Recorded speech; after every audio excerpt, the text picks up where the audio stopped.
आप अपने घर की चांदी कैसे चमकाते हैं विद इन 2 मिनट। 2 मिनट भी ज्यादा है, 1 मिनट में कैसे चमकाते हैं। आप अपने घर का राशन कैसे स्टोर करते हैं, बिना तेजपात, बिना महंगे डब्बे खरीदे, बिना लौंग, कुछ भी डाले बिना, महीनों तक नहीं सालों तक कैसे स्टोर करके रख सकते हैं। और आप इस धनिया को 2 मिनट में धोकर कैसे सुखा सकते हैं कि हम इसे धोने के बाद तुरंत फ्रिज में स्टोर करके भी रख दें। और आप ये बॉइल्ड राइस को कैसे गर्म कर सकते हैं बिना कढ़ाई, बिना माइक्रोवेव के, बस 1 मिनट में। तो ऐसी ही और मजेदार टिप्स जानने के लिए पूरा वीडियो जरूर देखिएगा। Hello everyone, this is me Shweta and welcome to another episode of श्वेता's फूड क्लब। आज ना कुकिंग करने का मन नहीं कर रहा था, सोचा आपसे थोड़ी सी बात करते हैं। आपके साथ ना कुछ रेसिपीज के साथ साथ कुछ मजेदार टिप्स शेयर करती हूँ जो डे टू डे लाइफ में ना आपकी बहुत हेल्प करेंगे। पर्सनली मैं इन सभी टिप्स को रेगुलर फॉलो करती हूँ, बहुत मजेदार है। तो चलिएगा शुरू करते हैं टिप नंबर 1 से। तो टिप नंबर 1 ये है कि आप अपने घर की चांदी कैसे चमकाते हैं। यूजुअली हम लोग क्या करते हैं, घर पर जो चांदी चमकाते हैं वो पानी उबलने रखते हैं, उसमें खाना सोडा, बेकिंग सोडा और मतलब ये सब चीजें डालते हैं, बॉईल करते हैं। उससे भी अच्छी खासी चांदी साफ हो जाती है। लेकिन कभी कभी क्या होता है, जैसे घरों में भगवान जी होते हैं चांदी के, तो उनको थोड़ा पर्सनली थोड़ा लगता है ना कि उबालना नहीं है, तो उसके लिए आप मेरी ना ये रेमेडी, मतलब आप इसे यूज कर सकते हैं। तो पहले मैं आपने दिखाती हूँ। तो देखिएगा, ये है मेरे चांदी के पुराने टोरिंग्स। आप देख ही सकते हैं कि ये बहुत काले हो रहे हैं।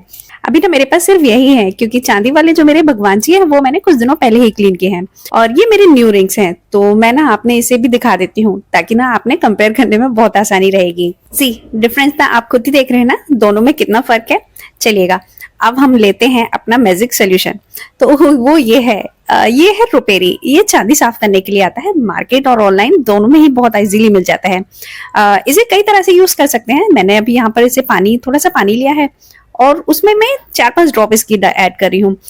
मतलब आप इसे डायरेक्ट भी यूज कर सकते हैं और कॉटन पर लेकर भी आप इसे चांदी साफ कर सकते हैं। जैसे चांदी बहुत गंदी है तो आप इसे डायरेक्ट लगाइए, लगभग आधा मिनट के लिए छोड़िएगा और आप क्लीन कर लीजिएगा। अभी जैसे मैंने यहाँ पर ये 2 टेबल स्पून पानी लिया है और थोड़े से उसमें ड्रॉप्स इस रुपेरी के डाले हैं और इसे ना लगभग मैंने 1 मिनट के लिए इस तरह से हिलाया है। और अभी ना मैं इसे साफ पानी में एक बार धो लेती हूँ और देखिएगा इसका रिजल्ट। मतलब लिटरली ना अब देखिएगा एकदम ना चांदी कितने अच्छे से क्लीन हुआ है। मतलब आप बता ही नहीं सकते कि अभी ना कि ये नए वाले कौन से हैं और पुराने वाले कौन से हैं। सी द रिजल्ट, एकदम क्लीन हो चुकी है और देखिएगा कितने अच्छे से ये मतलब शाइन कर रही है। मतलब ये ना बहुत, और देखिएगा कंपेयर में करके आपको दिखा रही हूँ, पहले ये ऐसे थे और अभी ऐसे हैं। और ये मेरे नए बिछिए हैं और ये पुराने वाले। अब आप बताइएगा कौन से वाले नए हैं कौन से पुराने है। ना एकदम मजेदार चीज। और ये बहुत महंगा भी नहीं आता, 100 रुपीज कुछ का आता है। ऑनलाइन बहुत इजीली मिल जाता है। मैं जब यहाँ महाराष्ट्र में शिफ्ट हुई थी ना, तब मुझे मेरी कजिन ने बताया था जो पुणे में रहती है। चलिएगा, मैंने अभी एक सिल्वर कॉइन और साफ करके दिखाती हूँ। तो वही वाला सोल्यूशन मैंने ले लिया है और देखिएगा मैंने जैसे ही कॉइन इसमें डाला है तो ये खुद ही एकदम क्लीन होना शुरू हो जाता है। वैसे तो ये ना मार्केट में बहुत इजीली मिल जाता है। अगर आपको मार्केट में नहीं मिलता है तो मैंने ना डिस्क्रिप्शन बॉक्स में इसका लिंक दिया हुआ है, आप वहां से इसे देख सकते हैं। और देखिएगा ये कॉइन ना कितनी जल्दी क्लीन हो गया है, एकदम ना बिल्कुल साफ हो चुका है। और मैं आपने ना कंपेयर करके दिखाती हूँ। देखिए पुराना जब ये ऐसे था और अभी देखिएगा कितना क्लीन हो चुका है। तो देखा है ना कितनी मजेदार सी चीज ना। इसे कितने अच्छे से, कितनी जल्दी, मतलब शायद 1-1.5 मिनट लगा और ये चांदी के बिछिए एकदम नए जैसे हो गए हैं। ये कॉइन भी एकदम नया हो गया है। तो है ना एकदम मजेदार सी ये टिप। तो आप इसे फॉलो जरूर कीजिएगा। चलिएगा, अब बारी आती है अपनी टिप नंबर 2 की। तो आप अपने घर का राशन कैसे स्टोर करते हैं। यूजुअली हम लोग क्या करते हैं, बहुत महंगे महंगे डब्बे लेते हैं और बहुत सी चीजें ऐसी होती है जिसमें हम लौंग, तेज पत्ता ये सब भी ट्राई करते हैं, फिर भी उसमें घुन या फिर जो मॉइस्चर होता है वो हो ही जाता है। एक्चुअली क्या है कि मैं लास्ट 12 ईयर से रह रही थी गोवा में, अभी मैं रह रही हूँ महाराष्ट्र में। तो दोनों ही जगह ऐसी हैं जहां पर बहुत ह्यूमिडिटी है और बारिश के टाइम में बहुत मॉइस्चर हो जाता है, तो चीजें बहुत खराब होती हैं। मेरा क्या हुआ था कि फर्स्ट टाइम जब मैं शादी करके आई थी तो मैं घर से मिर्च पिसवा कर लेकर आई थी, मैं वही यूज करती हूँ, तो वो खराब हुई थी। तो मतलब होता क्या है ना, हम यूजली जब शादी होती है तो बड़े अच्छे अच्छे महंगे महंगे डब्बे खरीदते हैं और मतलब सोचते हैं ना किचन अच्छे से सेट हो जाए। लेकिन जब उसमें भी बहुत अच्छे डब्बों में रखने के बाद भी मेरी मिर्च और मेरी दालें खराब होने लगी, तो बड़ा टेंशन हुआ। फिर मैंने मम्मी से बात की, मेरी मम्मी यही करती हैं। तो जब, क्योंकि हम लोग क्या करते हैं, जो मतलब घर पे क्या होता है ना, दाल वगैरह सब एक साथ काफी क्वांटिटी में एक साथ आ जाती है। इवन मेरे हस्बैंड भी राइस वगैरह एक साथ मंगा लेते हैं, ऑब्वियस है थोड़ा सा सस्ता होता है 5 kg या 10 kg मंगाना। तो हम जो स्टोर करते हैं अपने राइस, इवन मैं सूजी वगैरह किस में स्टोर करती हूँ, तो मैं स्टोर करती हूँ इसमें जी हाँ, ये बॉटल्स में। ये सच्ची में ना, मैं मतलब ट्रस्ट कीजिए, ये जो बॉटल्स हैं बहुत काम की रहती हैं। एक तो इन्हें खरीदने की कोई चक्कर नहीं है, कोल्ड ड्रिंक्स तो सभी के घर में पी जाती है, नहीं भी पी जाती है तो आप इन्हें जो कबाड़ी होते हैं उनसे मांग लीजिएगा, वो फ्री में आपने दे देंगे। ये बॉटल्स में अगर आप अपना कुछ भी स्टोर करते हैं, सालों साल उसमें ना तो कीड़ा होगा, ना ही कोई मॉइस्चर लगेगा, कुछ नहीं होगा, बिल्कुल ठीक रहेगा। मैं यूजुअली जो थोड़ा थोड़ा होता है वो मैं डब्बा में निकालती हूँ सामने रखने के लिए, अदरवाइज मैं सभी चीजें इसी बॉटल्स में, इन्हीं में स्टोर करके रखती हूँ। जैसे कि ये पिसी हुई मिर्च हो गई, जो घर की मैं पिसवा कर लेके आती हूँ, इसी में स्टोर करती हूँ। इसमें कभी खराब नहीं होती, 6 महीने साल भर में कितना भी मतलब रख लूं, इसमें खराब नहीं होती है। राइस मेरे हस्बैंड एक साथ ज्यादा मंगा लेते हैं, तो वो मैं इस तरह से ये बड़ी वाली बॉटल्स में करके रखती हूँ, और इसमें कुछ खराब नहीं होती। इवन वो जो ब्लैक वाली दाल होती है ना, उड़द की दाल जो होती है, छिलके वाली, वो तो स्पेशली बहुत जल्दी उसमें घुन हो जाते हैं। लास्ट ईयर मेरे मम्मी ने मेरे को वो 5 kg के करीब भेज दी थी, तो इतना मसाल में नहीं उठती, तो वो अभी तक मेरी वैसी की वैसी रखी है, उसमें एक घुन, एक कीड़ा कुछ नहीं हुआ है। और फिर आप कहेंगे कि इसमें करा कैसे जाएगा, तो मैं उसके लिए खरीदती हूँ ये। इससे क्या होता है कि बहुत इजीली, मतलब आराम से इसमें सामान को मैं शिफ्ट कर देती हूँ पैकेट से। इस तरीके से, आपके यहाँ इसे क्या बोलते हैं, फनल, कीप, मेरे यहाँ तो कीप बोलते हैं, तो इससे कर लेती हूँ।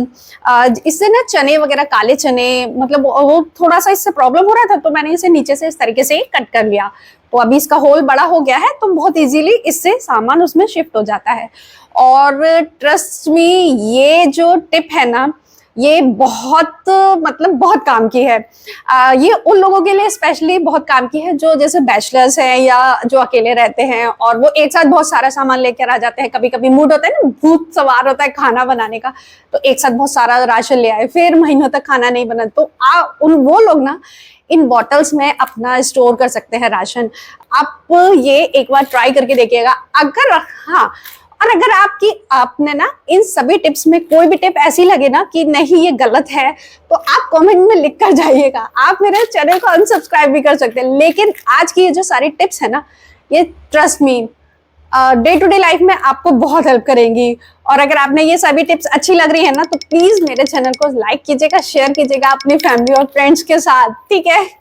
तो ये आप ट्राई करके देखिएगा, बहुत मजेदार टिप है। तो चलिएगा, अब बारी आती है अपनी टिप नंबर 3 की। तो टिप नंबर 3 है, तो ये जो कैसरोल है, ये जो हॉटपॉट है, आप इसमें जो पराठे रोटी है कैसे रखते हैं। यूजुअली हम लोग क्या करते हैं ना कि जैसे अभी मेरे हस्बैंड क्या करते हैं, बोलते हैं तुम एक साथ खाना बना लो, फिर हम साथ खाना खाएंगे।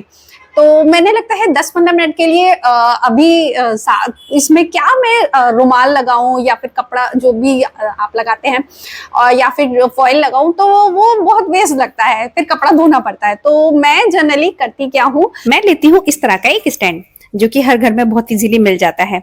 तो मैं रखती हूँ उसे इस तरह से, और फिर इस पर गरम गरम रोटी या पराठे इस तरह से लगाती जाती हूँ। देखिएगा इसमें ना गैप है, मतलब ये नीचे टच नहीं हो रहा है, तो अब जो पानी इकट्ठा होगा या कुछ, वो इधर साइड से होगा और नीचे होगा, तो ये ना बिल्कुल भी गीला नहीं होगा। देखिएगा अभी ना मैंने ये गरम गरम 2 रोटी रखी है, और अभी लगभग 10 मिनट हो चुके हैं, और देखिएगा अभी तो बहुत ज्यादा गर्म नहीं थी, तो देखिएगा इसमें फिर भी थोड़ा थोड़ा सा इस तरह से मॉइस्चर आया है। तो अभी ना ये रोटियां इससे ऊपर हैं, तो ये बिल्कुल सूखी हुई हैं, और नीचे देखिएगा पानी आया है, लेकिन अब ना इससे क्या हुआ, रोटियां बिल्कुल भी गीली नहीं हुई। और वैसे ना मार्केट में अभी जो ये कैसरोल आते हैं, वो इसी तरह की स्टैंड वाले ही आते हैं, तो या तो आप उसे खरीद सकते हैं, नहीं है तो आप, अगर आपके पास है तो आप इस तरह का एक स्टैंड ले लीजिएगा।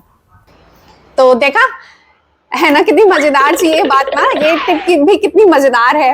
मतलब आप कितना इजी तरीका है ना, कि मतलब सिंपल सा है, कोई पैसे खर्च नहीं करने, कुछ नहीं करना, आपने सिर्फ एक ये स्टैंड लेना है, और देखिएगा इससे कितना इजी काम हो जाता है ना। तो आप इसे भी ट्राई कर सकते हैं। तो अब बारी आती है अपनी टिप नंबर 4 की। आप अपने जो ये क्या कहते हैं, धनिया है, पुदीना है और ये मेथी वगैरह, जो हरी मेथी वगैरह होती है, आप कैसे मतलब आप इसे विद इन 2 मिनट्स धोकर, सुखाकर इस तरह से डब्बे पे कैसे स्टोर कर सकते हैं सिर्फ 2 मिनट में। विश्वास कीजिए 2 मिनट में। तो चलिएगा, पहले मैं आपने दिखाती हूँ फिर आपको बताती हूँ। देखिएगा, यहाँ पर ना मैंने ये धनिया को अच्छे से साफ कर लिया है और इसे धो लिया है और अब मैंने ना इसे शिफ्ट कर दिया है एक बड़े कपड़े पर। आप यहाँ पर ना थोड़ा सा कपड़ा बढ़ा लीजिएगा क्योंकि अभी ना हमने इस पर गांठ लगानी है इस तरह से। और यहाँ पे ना देखिएगा, इसी तरह से नॉट बनानी है, मतलब कि ये कपड़ा लूज रहे लेकिन नॉट ऐसी होनी चाहिए कि खुले ना, बस उसे थोड़ा सा टाइटली बांधिएगा, मतलब इस तरह से, ठीक है। और देखिएगा अभी इसमें कितना सारा पानी है, ठीक है। अब आती है इसे सुखाने की बारी। तो हम चलते हैं अपने वॉशिंग मशीन के पास और इसका ये जो ड्रायर सेक्शन है इसमें जी हाँ, आज हम ना इसे इसी में सुखाने वाले हैं। और हाँ प्लीज ना यहाँ कोई कुछ कहना नहीं कि वॉशिंग मशीन में सुखा रहे हो, मैंने ना वॉशिंग मशीन को अच्छे से धो लिया है। तो यहाँ पर हमने टाइमर लगाना है सिर्फ 1 मिनट का, बहुत हल्का सा, बहुत ज्यादा नहीं। अच्छा, ये वाली जो ट्रिक है ना, ये जैसे आप सर्दियों के टाइम में मेथी आती है तो आपने उसकी कसूरी मेथी बनानी है, या फिर पुदीना आता है तो आपने वो सुखा के रखना होता है, उसके लिए बड़ी मजेदार है। और देखिएगा सिर्फ 1 मिनट में ये कपड़ा भी एकदम बिल्कुल सूखा सूखा हो गया है। और ये देखिएगा धनिया ना कितना अच्छे से पूरा, मतलब पूरा अच्छे से सूख चुका है। और देखिएगा मशीन में सूखने की वजह से ना ऐसा नहीं है कि ये टूटा टूटा हुआ या कुछ वैसा हुआ, देखिए बिल्कुल वैसा के वैसा ही है, बस इसका पानी सूख गया। अच्छा, मैं ना आपको प्रूफ के लिए एक टिश्यू पेपर से भी आपने दिखा देती हूँ। मैंने देखिएगा पूरा टिश्यू पेपर इस पे लगाया है और देखिएगा टिश्यू पेपर बिल्कुल सूखा है। आप सोच सकते हैं कि ये कितना अच्छे से सूख गया है। और अच्छा, ऐसा करने से फायदा क्या हुआ? फायदा ये हुआ कि ना अब जैसे ये धनिया आया है और अभी हम इसे सुखाएंगे तो ये थोड़ा मुरझाया हुआ सा हो जाता है, लेकिन अभी देखिएगा ये बिल्कुल फ्रेश है।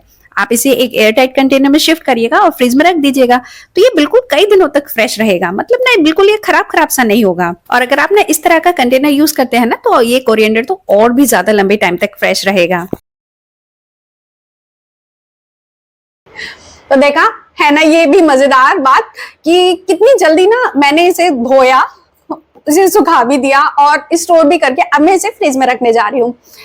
मैंने इस पूरे प्रोसेस में सिर्फ 2 से 3 मिनट लगे और ये अब मेरा फ्रिज में रखने के लिए तैयार है। धनिया को क्या है ना, आप इतनी देर में धोएंगे, फिर क्या होता है कि हम लोग धोने के बाद उसे स्टोर करके रखते हैं। अब आप इसे धोएंगे, फिर इसे सुखाएंगे, सूखने में लगभग शाम हो जाती है और फिर शाम हो जाती है तो फिर लगता है आधा तो इस धनिया की जान वैसे ही निकल गई। तो अभी ये बिल्कुल एकदम आप ऐसे अगर स्टोर करेंगे ना तो ये एकदम 4, 5, 6, 8 दिन, इस वाले डब्बे में तो स्पेशली 8-10 दिन तक आराम से स्टोर मैं करती हूँ, तो कुछ खराब नहीं होता है। तो कितना फ्रेश, मतलब एकदम धनिया फ्रेश रख दिया मैंने, मतलब। तो ये वाली टिप भी आप फॉलो कर सकते हैं और अगर ये भी पसंद आई है तो प्लीज चैनल को लाइक जरूर कीजिएगा।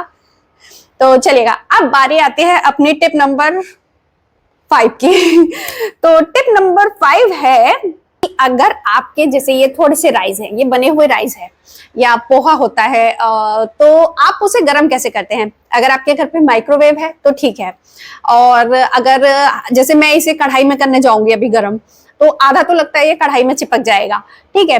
और पोहा, स्पेशली पोहा और वो बिरयानी, जो हम लोग हम इंडियंस है भाई, बिरयानी वगैरह जो घर पे बनाते हैं वो फेंकते नहीं है, उसे दोबारा गर्म करके खाते हैं।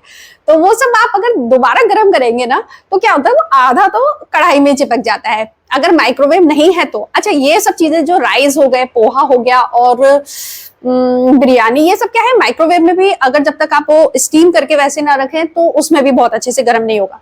लेकिन मैं जो आज ये आपको एक ट्रिक बता रही हूँ, इस ट्रिक से आप इस चावल को, स्पेशली पोहे को और जो सूखी सब्जियां होती हैं उनके लिए है ये टिप। तो ये इस ट्रिक से आप इसे 2 मिनट में गर्म कर सकते हैं, 2 मिनट में गर्म कर सकते हैं और एकदम ऐसे हो जाएगा कि ये अभी अभी ताजी बना है, बल्कि ताजी बनने से भी ज्यादा अच्छा हो जाएगा। तो चलिएगा दिखाती हूँ। तो सबसे पहले ना मैं यहाँ पर आपको पोहा गर्म करके दिखाती हूँ। पोहे के साथ क्या होता है ना, ये रखने के बाद बहुत ज्यादा कड़ा हो जाता है, अगर आप इसे कढ़ाई में भी गर्म करेंगे ना तब भी मजा नहीं आता। तो हमने क्या करना है, हमने लेना है अपना प्रेशर कुकर। जी हाँ, आज हम ना इसे प्रेशर कुकर में गर्म करेंगे। इसमें डालना है थोड़ा सा पानी, अगर आपके पास ऐसा स्टैंड है तो ठीक है, अगर नहीं है तो कोई बात नहीं, मैं तो इसे डायरेक्ट ऐसे ही रख देती हूँ। इसमें इस तरह से बीच में रखिएगा और कुकर कीजिएगा बंद। बस इतना ही करना है। और अब क्या करना है, अब ले देनी है 2 फुल फ्लेम पर सीटियां। अच्छा भाई, यहाँ पर ना अब ये कोई ना कहना कि यहाँ पर ये ओवर कुक हो जाएगा, ऐसा कुछ नहीं होगा। 2 सीटियों में ये सिर्फ इतना होगा कि ये सिर्फ गर्म होने की स्टेज तक पहुंचेगा। फुल फ्लेम पर तेजी से 2 सीटियां ले लीजिएगा बस। और 2 सीटी आने में बिल्कुल भी टाइम नहीं लगेगा, क्योंकि ये खाना ना ऑलरेडी कुक है। तो यहाँ पर सिर्फ 1 मिनट लगा है। और देखिएगा, मैं इसे अब आपके सामने खोल कर दिखाती हूँ। देखिएगा रिजल्ट, मतलब हाँ, यहाँ पर थोड़ा केयरफुली काम कीजिएगा, इस तरह से रुमाल से उठाइएगा, नहीं तो हाथ जल जाएगा। और देखिएगा ये पोहा ना एकदम सॉफ्ट हो चुका है। मतलब इतना अच्छा पोहा तो ना ये जब फ्रेश बनता है ना तब भी इतना सॉफ्ट नहीं होता है। ये बिल्कुल स्टीम हो चुका है और एकदम बड़ा मजेदार हो चुका है। और सेम ऐसे ही राइस गरम कर सकते हैं, सूखी सब्जियां गरम कर सकते हैं, बिरयानी वगैरह गरम कर सकते हैं। और अच्छा, ये वाली जो टिप है ये उन लोगों के लिए मजेदार है जो अकेले रहते हैं और जिन्हें बर्तन साफ करने में बड़ी प्रॉब्लम होती है, मराठी में कहें तो कंटाल आता है। ये ना उन लोगों के लिए अच्छा है कि एक ही कटोरी है, सीधे कुकर में रखी, निकाली, उसी में सर्व कर दी। कुकर को गंदा नहीं, कुकर गंदा हुआ नहीं ना, उसे सीधा हमने ऐसे पानी हटाया, वो साफ है। तो बस एक ही बर्तन में सीधा गर्म हुआ, सब हुआ, और आराम से एंजॉय करो। तो देखा है ना कितनी मजेदार टिप ये भी था। तो इसे भी फॉलो जरूर कीजिएगा। और अगर ये भी रेसिपी बोल चैनल ही रेसिपी का है ना, तो बोलते बोलते फ्लो में वही आ जाता है। तो अगर ये सारी ट्रिक्स आपने अच्छी लगी हैं तो प्लीज मेरे चैनल को लाइक कीजिएगा, शेयर कीजिएगा और सब्सक्राइब कीजिएगा। अपने फैमिली और फ्रेंड्स को जरूर भेजिएगा। और अगर पसंद आया है तो प्लीज लाइक जरूर कीजिएगा और सब्सक्राइब भी जरूर कीजिएगा अगर आप फर्स्ट टाइम ये वीडियो देख रहे हैं मेरे चैनल पर। तो thank you for watching my video.